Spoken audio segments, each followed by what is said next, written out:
Hey folks, Kevin here. Well, it's December 10th, 2021, and I thought today what I'd do is answer a question about raspberry plants.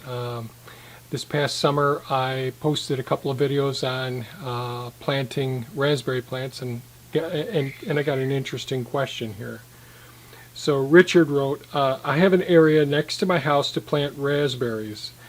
How far away from the wall should the plants be planted?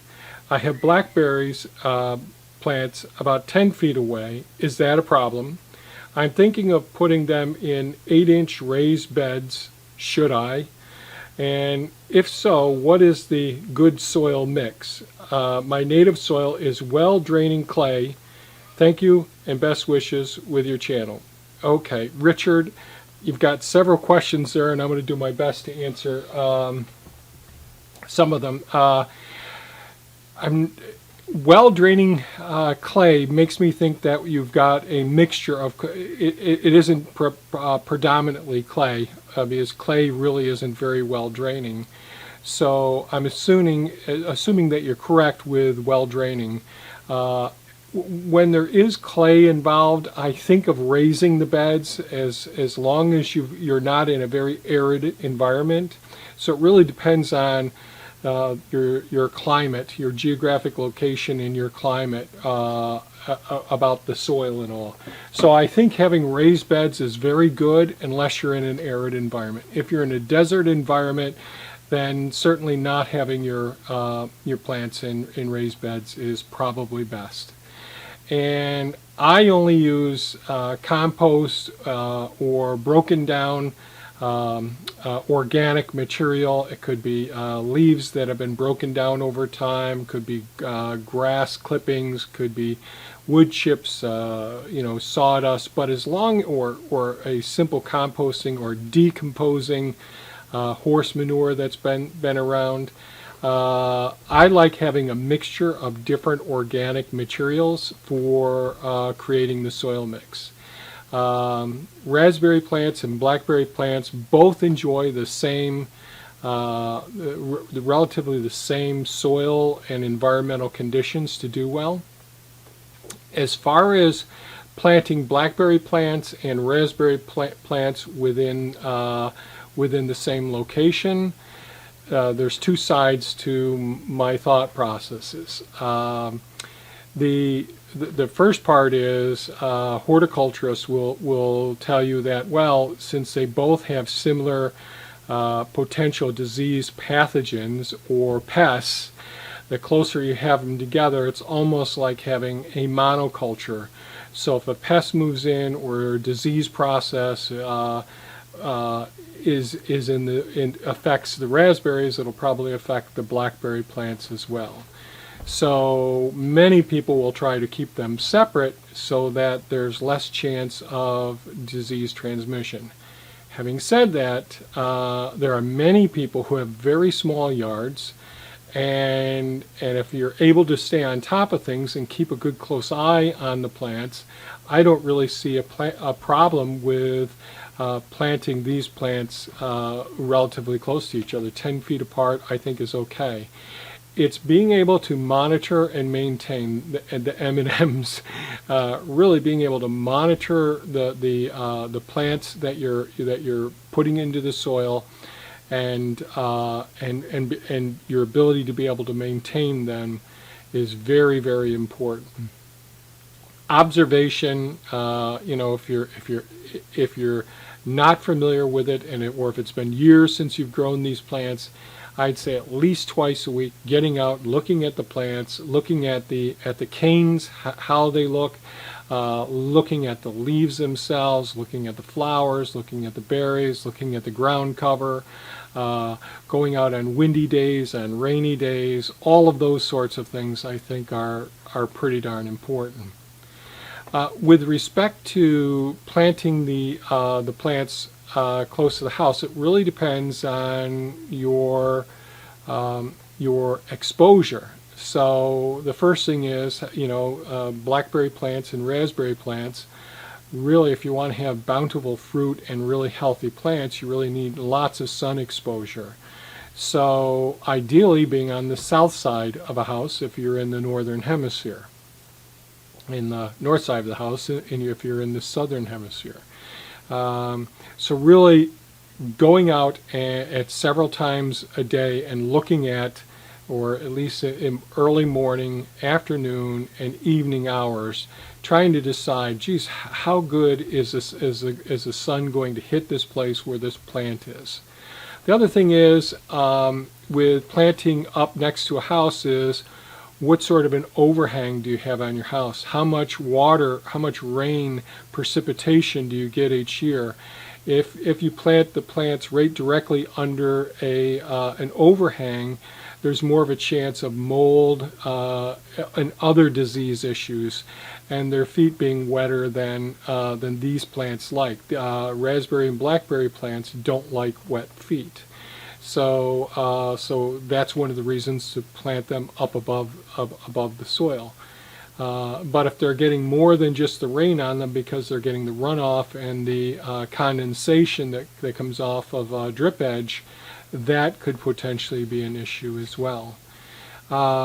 Really of critical importance is airflow and sunlight. So those two are very, very important for deciding where you're going to get put your plants.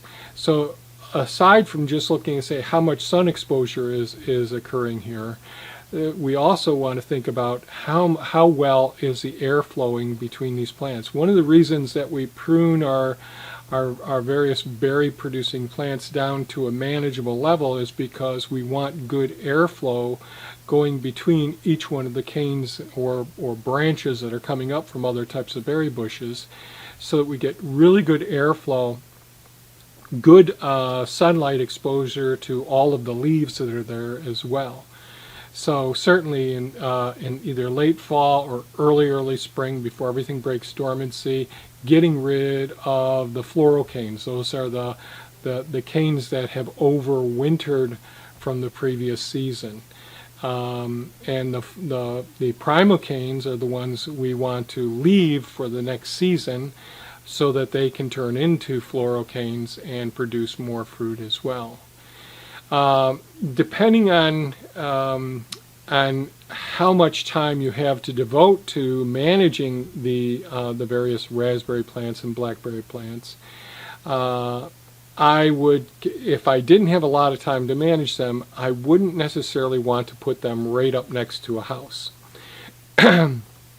Because as the new shoots come up from a raspberry plant, so sometimes you'll buy a raspberry plant that just has one cane coming up or two or three canes coming up. Well, it's a three-dimensional root structure, so those canes will work their way up, out, and around. So if it's planted in the center, there's going to be some closer to me and some further away from me, some to my right and some to my left. When you have them planted in a row where it's easy to manage, and after pruning them off, as you run a lawnmower or a weed whacker down the side, it's much easier.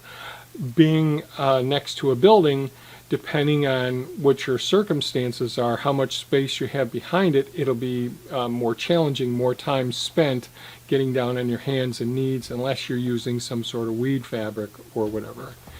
Ground cover is another important aspect. So before I would transplant next to any particular area, I'd want to see do we have invasive weeds? Do we have grasses that are really tenacious like quackgrass or Bermuda grass? And grasses that can get into the area, or vining other materials. So really looking around and seeing what else really wants to grow.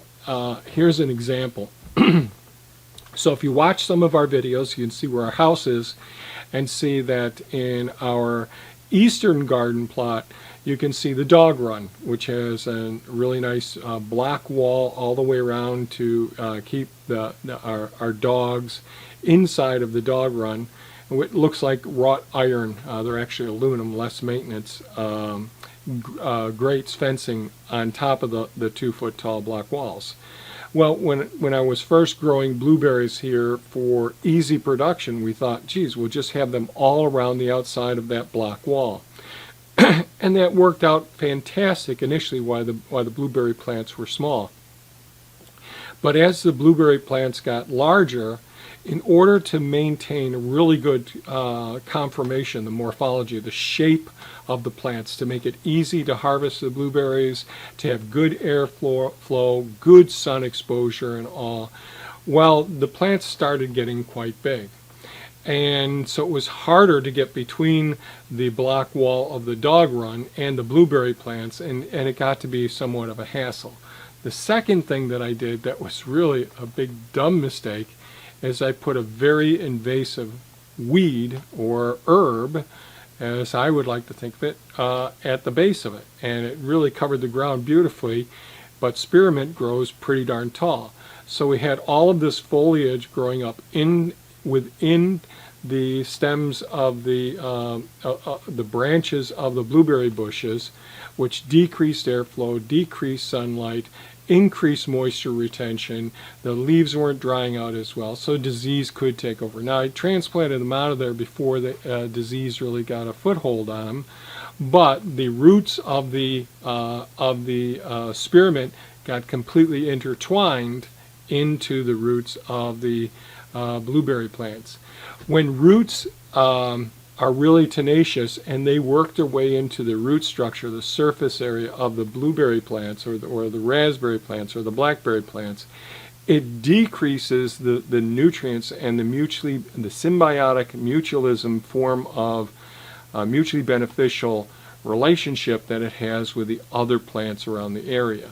So having good companion plants, a good ground cover, excuse me, or a good mulch that you're able to maintain around the base of the plants will allow you to get your plants closer to the walls.